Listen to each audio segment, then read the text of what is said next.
서부 개척 당시에 텍사스주에서 있었던 일입니다. 그때 당시는 무법천지라 총을 안 쏴고 많은 살인이 저질러져서 사람을 죽인 자는 반드시 사형에 처한다는 그런 법이 제정이 되고 시행이 됐습니다.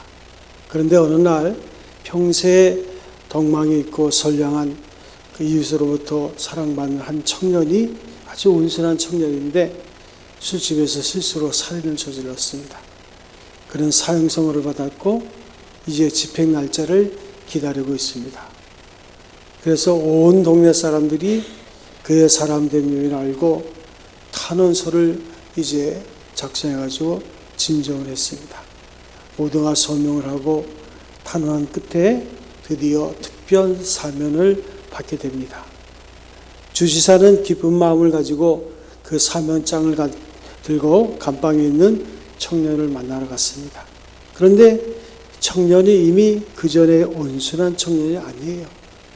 얼마나 못되고 포악해졌는지 주지사를 향해서 폭언을 하고 거칠고 난폭한 행동을 합니다. 뉘우치는 생각이라는 전혀 없어요. 주지사는 깜짝 놀랐습니다. 게다가 청년은 그 사명장마저 거부해 버렸어요. 자기를 구하려는 동네 사람들 은혜를 저버린 채 결국은 그는 사형에 처해지고 말았습니다.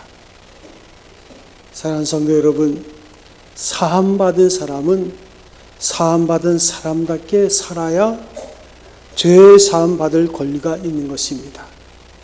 또 마땅히 그래야 될 것입니다. 인간은 모두가 죄인입니다.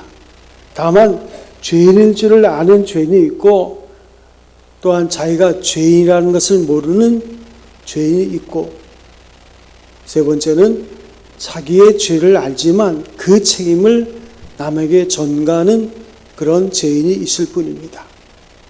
자기의 불행이나 자기의 죄 이 모든 것이 나 외에 다른 사람의 책임이라는 거예요. 사회의 책임이고 이웃의 책임이고 그 사람의 책임이고 법만 불평하는 그런 사람들이 있는 거예요. 결국은 회개가 문제인데 회개했으면 죄 사함에 받은 것이 문제인데 사죄 받았으면 사죄 받은 자로서 어떻게 사냐 이것이 문제입니다. 오늘 성경 본문에 보면 이 내용은 우리가 너무나 잘 아는 내용인데 아주 침묵하는 한 사람이 등장합니다. 예수님을 만났지만 또 병고침도 받았지만 처음부터 끝까지 한마디도 말이 없습니다. 사죄 받은 말 없는 믿음을 소개하고 있어요. 말 없는 이 사람의 마음속에는 중요한 사건이 이루어지고 있다고 성경은 말씀하고 있습니다. 그에는 침묵이 있었고 또 회개가 있었고 그리고 엄청난 믿음이 있었습니다. 그리고 순종이 있었습니다. 그는 예수님 앞에 환자로 나왔지만 우리가 성경 본문을 보면 그는 분명히 친구의 충고로 나온 것 같아요. 친구가 좋았습니다. 4명의 친구가 누워있는 그를 침상째 들고 나온 거죠. 그래서 영국 사람들의 속담에 이런 말이 있습니다. 사람은 미리 말하지 않고도 연락 없이도 아무데나 방문할 수 있는 친구가 하나쯤은 있어야 된다. 전화할 것도 없고 낮과 밤을 가릴 것도 없고 아무 때라도 갈 수 있는 무슨 말이라도 할 수 있는 그런 친구가 하나는 있어야 한다고 합니다. 오늘 본문에 나타난 이 사람은 친구를 잘 뒀어요. 그는 병상에 누워 있었기 때문에 세상 소식을 모릅니다. 그런데 이 친구들은 예수의 소문을 알고 있어요. 그 예수님이 병을 치료한다는 소문을 알고 예수님이 어떤 병이라도 고칠 수 있다. 그 소문을 들고는 이제 그 친구들이 이 침상에 누워있는 친구에게 달려와서 예수님께 가자고 그렇게 졸랐던 것 같습니다. 그렇지만 이 사람은 너무 중한 병에 이제 이겼었기 때문에 어찌 보면 소망을 잃어버릴 수도 있어요. 그런데 오늘 성경에 보니까 이 친구들이 4명이 침상에 누워 있는 채로 그를 들고 왔다 그랬어요. 아마도 이 친구가, 침상에 누워 있는 친구가 긍정했을 겁니다. 그래, 한번 가보자. 또 친구들의 간곡한 부탁이 있었기 때문에. 그래서 예수님 앞에 참 가기 어려운 형편이지만 결국은 중병에 걸린 그가 예수님 앞에 침상에 누인 채로 예수님 앞에 옵니다. 그런데 문제는 예수님 앞에 왔는데 너무 많은 사람들이 그 좁은 공간에 있었기 때문에 예수님을 볼 수도 없고 만날 수도 없는 거예요. 그들은 여기서 포기할 수도 있었지만 궁리 중에 지붕 위로 올라가지고 지붕을 뜯는 거예요. 우리가 생각해 보면 야, 이게 어떤 이런 생각을 했을까? 물론 유대인들의 그 가옥이라는 것은 그 지붕이 우리처럼 그렇게 견고한 지붕이 아니라 뜯을 수 있는 그런 지붕이었습니다. 그래서 그 지붕을 뚫고 예수님 앞에 그 침상을 내려놓는 겁니다. 유대 사람들의 집은 뚫고 침상을 내려놨다 했는데 생각만 해도 이건 굉장한 장면이에요. 어떻게 이런 생각을 했을까? 그런데 중요한 것은 믿음이 있으면 못할 게 없는 거예요. 문제는 우리의 속에 어떤 생각을 가지고 사느냐, 이게 중요한 겁니다. 무엇에 우리가 사로잡혀 있느냐. 어떤 사람이 온통 돈 버는 것만이 그냥 그의 생각에 가득 차 있어요. 특히 부동산에 아주 꽂혀 있어요. 그래가지고 우리 교회는 주일날 교회는 나오는데 헌신 예배가 돼가지고 남전도의 헌신 예배 사회를 맡았는데 찬송가를 이제 지어갑니다. 이제 찬송가 119동 하겠습니다. 그래요. 완전히 그 생각 속에 그냥 부동산으로 잡혀 있는 거죠. 자, 사람들이 모여 있는데 지붕이 열리면서 침상이 내려왔습니다. 이거 깜짝 놀랄 사건이 아닙니까? 이게 무슨 일인가 모든 사람이 주목하고 있는 거예요. 여기에 이 4사람과 이 침상에 누운 사람의 믿음이 있는 거예요. 그들은 어찌하든지 예수님께 가까이 하기를 원했습니다. 가까이 하여 말씀을 듣는 것이 우매자의 제사보다 낫다고 했어요. 어떻게 하든지 더 가까이 얼굴을 대할 만큼 가까이 가서 예수를 뵙겠다. 그래서 예수를 만나기 위해서 예수님께서 자기 자신을 보이기 위해서 이러한 비상수단을 썼다는 거예요. 그런데 오늘 성경에 보니까 예수님께서는 저들의 믿음을 보셨다. 요즘 제가 주중에 전화를 합니다. 성도들에게.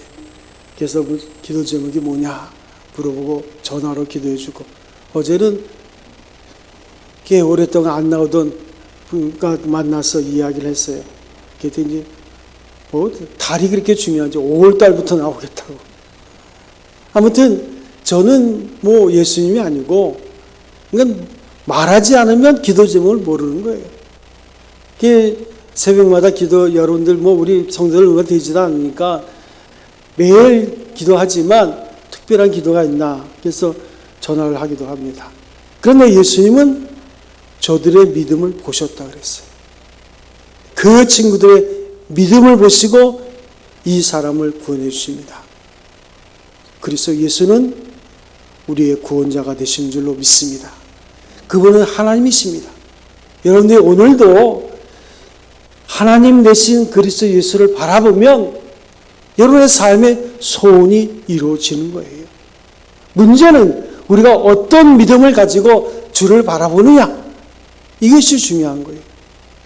오늘 본문을 그대로 읽으면 평범하게 들려지지만 여기에 뼈가 있습니다. 예수님께서 환자를 보는 순간, 그 중풍병자를 보는 순간 내 죄가 사함을 받았느니라. 무슨 말이에요? 이 말은 내가 이렇게 중풍병에 심한 병에 걸린 이유는 바로 내 죄 때문이라는 거예요. 그러한 죄를 지적하는 말씀이 여기 있습니다. 이게 먼저입니다. 사람들은 깜짝 놀랐을 것입니다. 만약에 이 사람이 사회적인 명성이 있는 분이라면 더더욱 놀랐을 겁니다. 왜 안 놀라겠어요?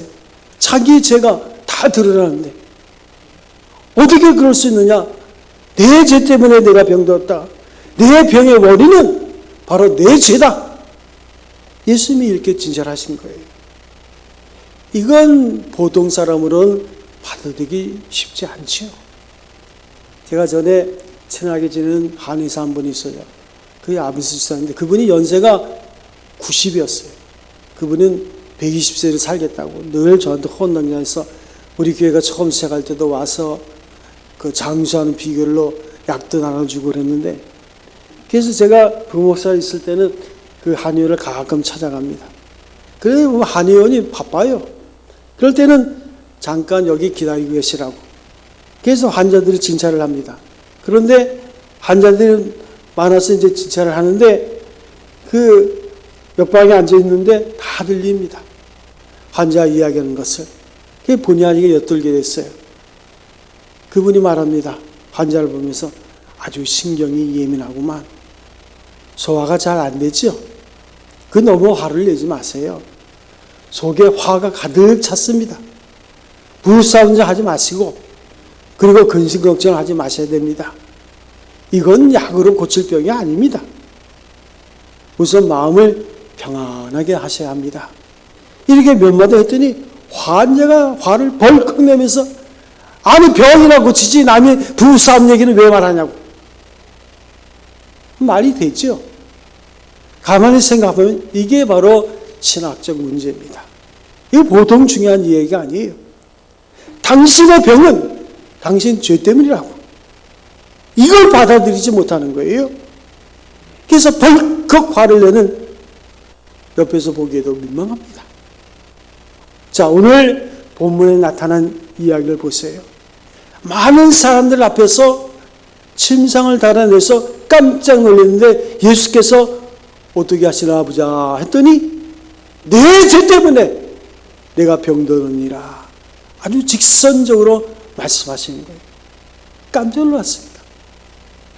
이제 환자가 어떻게 할 것 같습니까? 보통 사람 같으면 항의를 했습니다. 내가 죽으면 죽었지. 왜 남의 죄를 들춰내고 그러냐고. 지금 이것을 받아들이기 어려운 시간이에요. 사랑하는 성도 여러분, 그런데 이 사람은 그 예수님의 진단을 그대로 받아들입니다. 오늘 여러분들이 예배를 드리지만 설교 시간은 저는 항상 30분은 넘지 않습니다. 그렇게 애를 써요. 철야도 1시간이면 딱, 수요 예배도 1시간이면 딱, 그리고 새벽 예배는 20분이면 딱입니다. 그 시간에 설교를 못 받아들인 사람이 있어요. 수용을 못 하는 거예요. 제가 부목사 시절에 어떤 분이 나이가 연세가 많으신데 그 부인은 권사고 그분도 교회 나오는데 세례를 안 뵙겠다는 거예요. 그래서 제가 개인적으로 신방을 해서 왜 세례를 안 받으려고 그러냐 그랬더니 그분 얘기가 그 젊은 목사가 세례 주는 거 잘 못 받겠다. 그래서 제가 그랬어요. 세례는 그 목사님이 주는 게 아니라 성부, 성자, 성령의 이름으로 하나님께서 주시는 겁니다. 그랬더니 좀 이해하고 그 다음에 절기 때 세례를 받더라고요. 착각하지 마세요. 오늘도 제가 설교를 합니다. 저는 모순이 많죠. 요즘은 JMS, 이만희, 장길자, 수도 없는 이단들. 그런데 그 이단들을 메시아라고 섬기는 사람들도 어리석다 하지만 어찌 보면 그들이 더 솔직한지도 몰라요. 그렇게 빠질 수 있다는 사람이 솔직한 거 아닙니까? 우리는 빠지지 못해. 인정을 안 하는 거예요. 말씀을 들어도 그 말씀에 하나님께서 내게 주신 말씀으로 수용하지 못하는 거예요. 그러니 무슨 변화가 있겠어요? 이스라엘 랍비들의 교훈에 이런 말이 있습니다. 모든 죄사함 받기까지는 병 고침을 받을 수 없다. 여러분, 우리의 죄가 지적받을 때 그걸 받아들인다는 것, 이게 진정한 회개요 믿음입니다. 그래서 사람들이 보통 심리학적으로 홀로 있을 때는 내가 잘못했다고 생각을 합니다. 내 잘못이지, 다 내 잘못이야. 이건 내가 죄를 지었고, 이렇게 혼자서 회개하고 혼자서 뉘우칩니다. 하지만 누가 나의 죄를 지적하면 변명을 하는 거예요. 아니라고. 그뿐입니까? 이 죄로 인해서 고난을 당하게 되면 이제는 하나님을 원망합니다. 죄인이 나뿐입니까? 왜 나에게 이런 고통을 주십니까? 왜 나에게만 이런 고통을 주십니까? 이게 일상적인 사람들의 생각이에요. 그뿐 아니라 공개적으로 누가 죄를 고발한다면 가만히 있을 수가 없어요. 참으로 받아들이기 어렵습니다. 수용하기 어려운 시간이에요. 그러나 오늘 본문에 보는 것과 같이 이 사람은 침묵함으로 수용했어요. 말이 없습니다. 말이 없이 마음속에서 그렇습니다. 예수님의 지적대로 그의 사실입니다. 나는 죄인입니다. 여러분, 역사 속에서 구약성경의 니느웨 성 이야기를 우리가 잘 알잖아요. 그 요나가 결국은 니느웨에 들어가서 40일 후에 너희들의 죄 때문에 망할 것이다 외칠 때에 니느웨 사람들은 그럼 우리가 너무 죄를 많이 했지, 이렇게 죄를 짓고는 안 되지 하고 회개한 거예요. 너희는 죄 때문에 망한다 할 때 그것을 받아들인 거예요. 그 수용이라는 것이 바로 회개예요. 회개는 아무나 하는 게 아닙니다. 믿음이 있어야 돼요. 그리스도 예수에 대한 믿음이 있어야 돼요. 회개는 수없이 한다면서도 벌 받는 것은 싫어합니다. 회개했으면 벌도 받아야죠. 내가 잘못했으면 죄에 대한 대가를 치어야 돼요. 그게 무서워요? 구원받는 게 더 유익입니까? 내 죄값 치르는 게 무섭습니까? 그러니까 내가 잘못을 하고도 그 잘못에 대한 대가를 받지 않으려고 하는 것은 진정한 회개가 아닙니다. 오늘 이 사람은 자기의 죄가 드러남으로 사람들 앞에 부끄러움을 당했어요. 그러나 진정으로 회개하고 진정으로 믿고 침묵 속에서 예수의 말씀을 그대로 수용하고 있는 거예요. 그래서 예수께서 말씀하십니다. 내 죄사함 받았느니라 할 때 이 사람은 예수님의 사죄권을 인정하는 거예요. 생각해 보세요. 아무나 할 수 있는 말이 아닙니다. 오늘 이 사건도 말합니다. 예수께서 이런 말을 하니까 당장 서기관과 바리새인들이 이거 신성모독죄다, 이게 말이 되냐? 당신이 누군데 내 죄를 사하는데 많이 할 수 있느냐? 사랑하는 성도 여러분, 예수께서 여러분의 죄를 사해 주실 수 있다고 믿으십니까? 안 믿는 사람이 있는 것 같아요. 그래서 어떤 분이 기도 제목 하라고 전화했더니 목사님, 저는 기도 제목 아무것도 없는데요? 그러더라고요. 아주 성인인가 봐. 아무 기도 제목도 없대요. 여러분, 예수님의 사죄권을 인정했다는 것은 그 신학적으로 엄청난 믿음이에요. 하나님의 아들 되신, 하나님 되신 믿는 그런 순간이에요. 사실로 하나님 외에 죄를 살 수가 없는 것, 그 사실입니다. 그러나 이 사람은 당신이 내 죄를 살 수 있습니다. 주님이 나의 죄를 사했으니 사해진 것입니다. 이것을 믿었다는 거예요. 굉장한 믿음이에요. 사죄권을 인정하고 이제 그것을 그대로 받아들이는 거예요. 그래서 갈라디아서 2장 20절에 보면 사도 바울이 말합니다. 내가 그리스도 예수와 함께 십자가에 못 박혀 죽었나니 이제는 내가 산 것이 아니요 내 안에 그리스도 예수께서 사신 거라. 내가 육체 가운데 사는 것은 나를 사랑하사 자기 몸을 죽이신 그리스도 예수를 믿는 믿음 안에서 사는 것이라. 여러분, 신앙생활 하면서도 사랑할 줄 모르는 사람의 특징이 뭔지 아십니까? 죄 사함에 대한 확신이 없어요. 나도 나를 사랑하지 못해요. 그 사람은 다른 사람을 사랑하지 못합니다. 나를 사랑하지 못하면 다른 사람을 사랑할 수 없어요. 우리 남편이, 우리 아내가 사랑하는데 미숙해. 그러면 과거가 복잡한 거예요.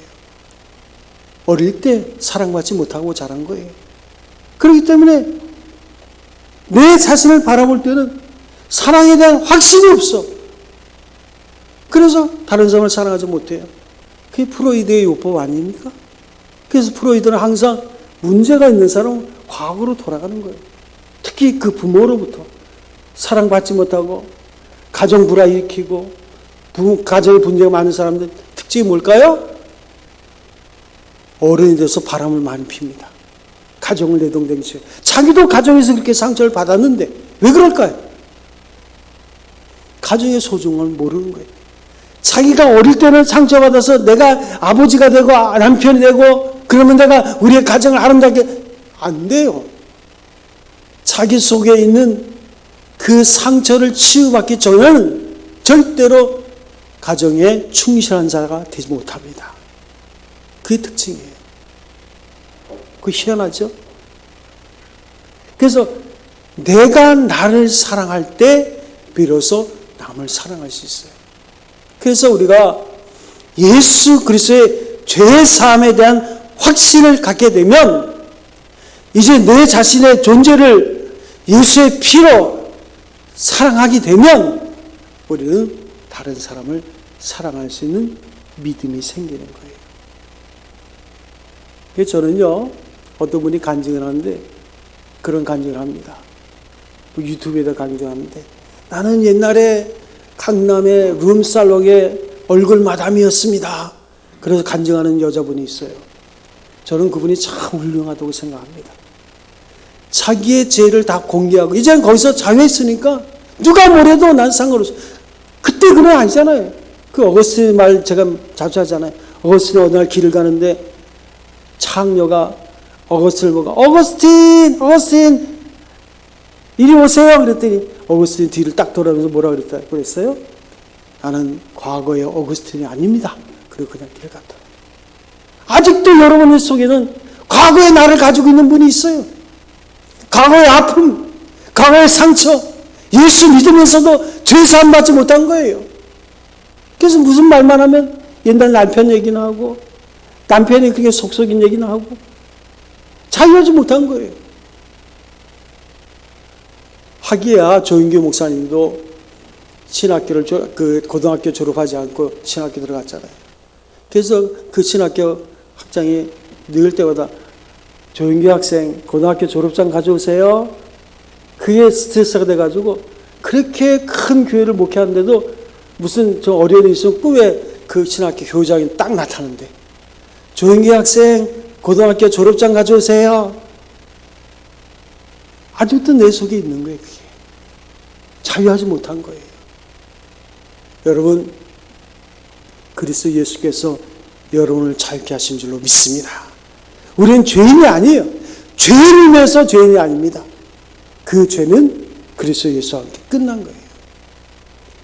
믿음이란 자신이 용납받아 된다는 것을 용납하는 거예요. 자신이 용서받았다는 것을 내가 용서하는 거예요. 하나님께서 용서를 하셨는데 나는 내 자신을 용서하지 않고 있다? 이건 믿음이 아닙니다. 그런 사람은 사랑할 줄 몰라요. 죄란 무엇인가?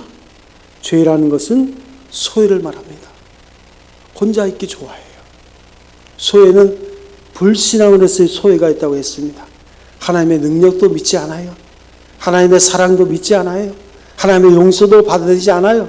그런 불신앙이 있습니다.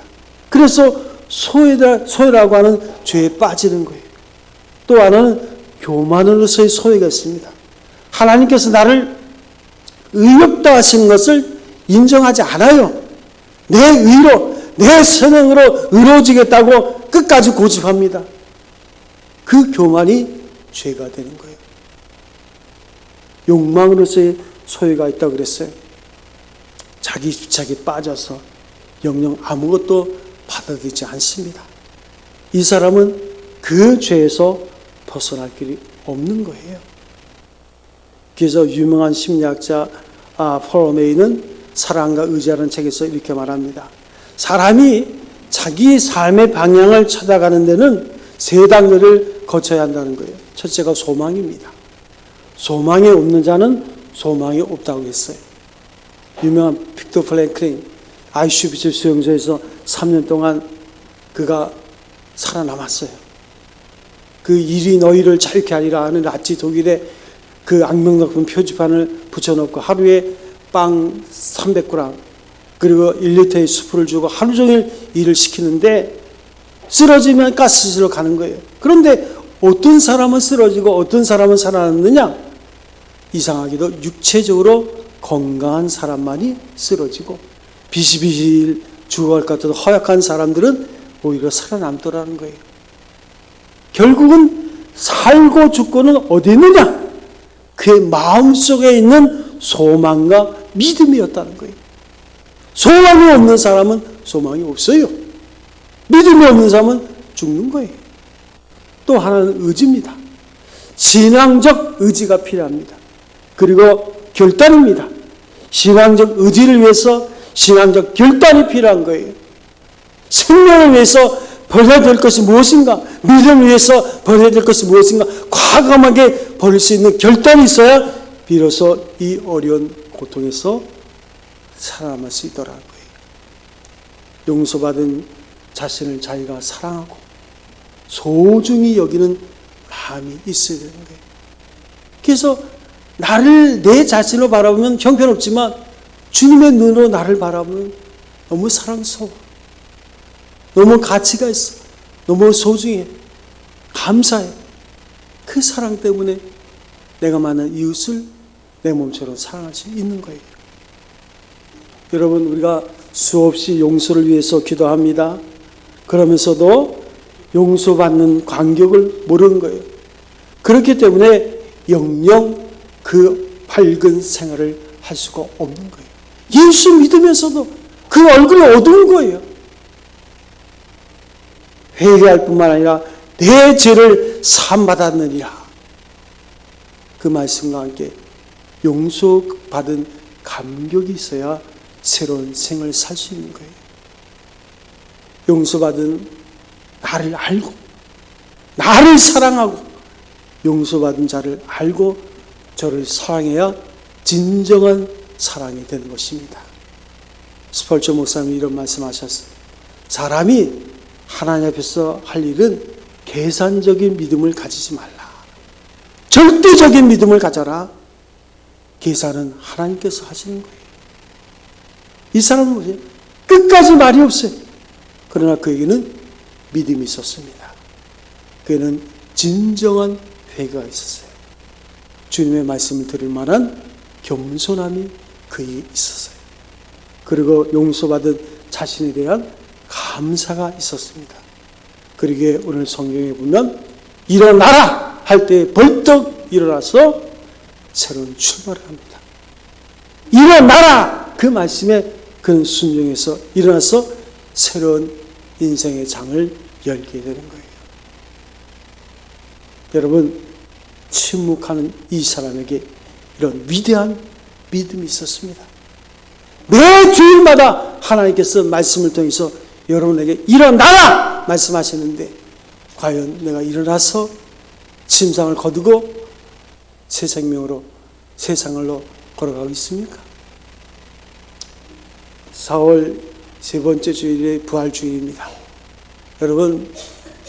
여러분들이 믿음의 확신, 죄사함의 확신, 그 사랑 가운데 거하는 여러분 되시기 바랍니다. 특별히 여러분 가족 가운데, 여러분 이웃 가운데 치욕을 향해서 가는 영혼들이 있지 않습니까? 그들에게 4명의 친구가 되어야 돼요. 그래서 어떤 교회에서는 전도 방법이 지붕을 뚫는 방법이다. 그 지붕을 뚫는 전도가 뭔가 했더니 바로 이 본문 말씀을 가지고 4명의 친구가 하나가 돼서 한 영혼을 구원하는 그 아름다운 모습. 여러분들이 여러분 주변에 있는 사랑하는 사람들, 그들을 부활절에 초청하세요.